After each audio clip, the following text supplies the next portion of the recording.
அப்பா தர்றது ஸ்பெஷலா இருக்கும். அப்பா தர்றது மேல ஆசையா இருங்க.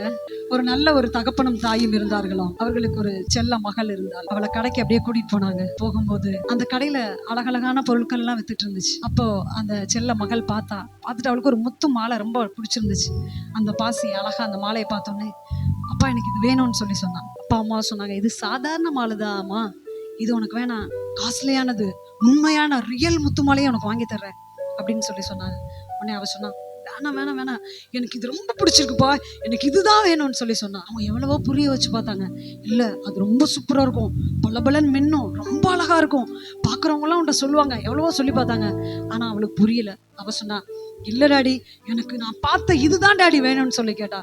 அப்படியா மகளுடைய விருப்பத்தை ஒன்னும் அவங்களால தடை பண்ண முடியாம மகளுக்கு அதை ஓகே வாங்கி கொடுத்துடலாம் அப்படின்னு சொல்லிட்டு மகளுடைய விருப்பத்தை நிறைவேற்றலாம்னு சொல்லி அந்த மாலையை வாங்கி அவளுடைய கையில கொடுத்தாங்க. அவளுக்கு ரொம்ப ஹாப்பி. ஐயோ, நான் கேட்டதை எங்க அம்மா அப்பா வாங்கி கொடுத்துட்டாங்க அப்படின்னு மம்மி டாடியை ரொம்ப சந்தோஷத்தோட அதை வாங்கி உடனே கழுத்துல போட்டு பார்த்தா, கண்ணாடியில பார்த்தா ரொம்ப அழகா இருந்தது.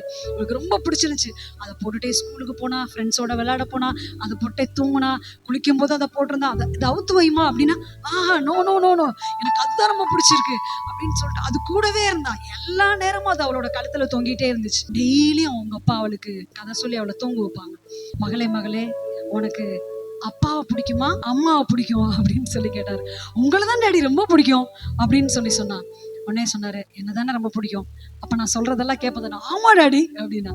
உடனே அவங்க அப்பா சொன்னாரு, அந்த கழுத்துல போட்டிருக்க அந்த மாலையை கழட்டி அப்பாட்ட கொடுத்துறேன் அப்படின்னு சொன்னாரு. உடனே அவ சொன்னா, டாடி எதை வேணாலும் கேளுங்க டாடி, நான் தந்துடுறேன், ஆனா அந்த மாலையை கேட்காதீங்க டாடி, நான் தர முடியாது அப்படின்னு சொன்னான்.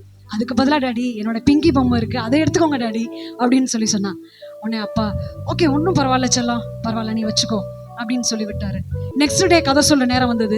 அதே மாதிரி அவங்க அப்பா போனாரு, செல்லக்குட்டி உனக்கு யாரை ரொம்ப பிடிக்கும்? டாடி உங்களை தான் டாடி ரொம்ப பிடிக்கும் அப்படின்னு சொன்னான். உடனே எங்க அப்பா சொன்னாரு, என்ன ரொம்ப பிடிக்கும் தானே, அப்பனா அந்த மாலையை கொடுத்துறேன் அப்படின்னு கேட்டாரு. உடனே அவ சொன்னா, டாடி டாடி நீங்க எதை வேணாலும் கேளுங்க டாடி, ஆனா இதை கேட்காதீங்க டாடி, நான் உங்களுக்கு தரமாட்டேன், இதை கேட்காதீங்க டாடி, சாரி டாடி, அதுக்கு பதிலா என்னோட கரடி பொம்மை இருக்கு டாடி, அதை வச்சுக்கோங்க அப்படின்னு சொன்னான். செல்லக்குட்டி நான் உனக்கு கஷ்டப்படுத்த விரும்பல, நீயே வச்சுக்கோ அப்படின்னு சொன்னாரு. ஒரு நாள் அவங்க அப்பா கதை சொல்ல நேரம் வந்துச்சு. அதே மாதிரி அவங்க அப்பா போனாரு. அவங்க அப்பா போறதுக்கு முன்னாடி மகள் ஓடி வந்தாள். அப்பா கிட்ட வந்து சொன்னா, டாடி இந்தாங்க டாடி அப்படின்னு சொன்னா.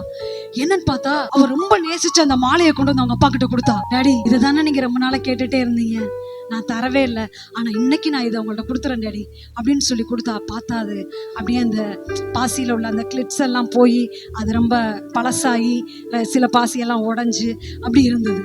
உடனே அவங்க அப்பா அதை வாங்கிட்டு அப்படியே அவரோட பாக்கெட்ல இருந்து ஒண்ணு எடுத்தாரு. வெல்வெட் துணியை ஓபன் பண்ணா உள்ள ஒரு அழகான ஒரு பாக்ஸ் இருந்தது. அந்த பாக்ஸ் அப்படியே திறந்துட்டு அப்படியே உள்ள இருந்து அப்படியே எடுத்து கொடுத்தாரு. உண்மையாய் ஒரிஜினலாய் செய்யப்பட்ட வைர முத்து மாலை அதுல இருந்தது. அப்படியே எடுத்த அவகிட்ட கொடுத்தாரு. அப்படியே ஜொலிச்சுச்சு, அழகா பார்க்க உனக்கு ரொம்ப பிடிச்சிருந்துச்சு, டாடி சூப்பரா இருக்கு டாடி அப்படின்னு சொன்னா. அதை எடுத்து அவங்க அப்பா கழுத்துல போட்டுட்டு சொன்னாரு, நான் டெய்லியும் உன்கிட்ட கேட்கும் போதெல்லாம் இதை பாக்கெட்ல வச்சுட்டே தான் கேட்டேன், பழச கொடுத்துட்டீங்கன்னா இதை கொடுத்துடலான்னு டெய்லியும் நான் உன்கிட்ட கேட்கும் போதெல்லாம் இதை கூட வச்சுட்டே தான் கேட்டேன். இந்த புதுசை, இந்த பெஸ்ட்டை, இந்த ஒரிஜினலை நான் வச்சுட்டே தான் உன்கிட்ட கேட்டேன். ஆனா இந்த பழச அழகு இல்லாதத விடவே உனக்கு விருப்பம் இல்லை, அதனாலதான் நான் உன்கிட்ட சொல்லிக்கிட்டே இருந்தேன். சரி என்னைக்கு நீயா தர்றியோ அன்னைக்கு கொடுத்துடலாம்னு நினைச்சேன் அப்படின்னு சொன்னாரு. ஒரு நாள் அவள் உணர்வடைந்த போது அதை தகப்பனிடத்துல பழச கொடுத்துட்டு புதுசா வாங்கினா. ஹல்லேலூயா. நம்முடைய பரம தகப்பனும் நமக்காக எப்பொழுதுமே பெஸ்ட கையில வச்சுட்டு தான் உங்களை பார்த்துட்டே இருக்கிறார்.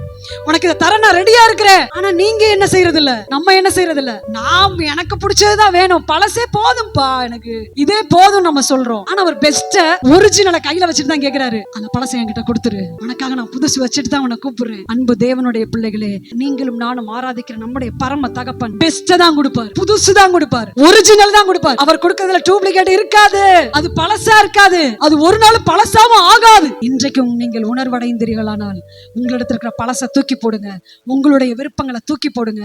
அப்பா நீங்க வச்சிருக்கிற பெஸ்ட், நீங்க கொடுக்கிற பெஸ்ட் எனக்கு போதும்பா. எத்தனை பேர்னால சொல்ல முடியும்?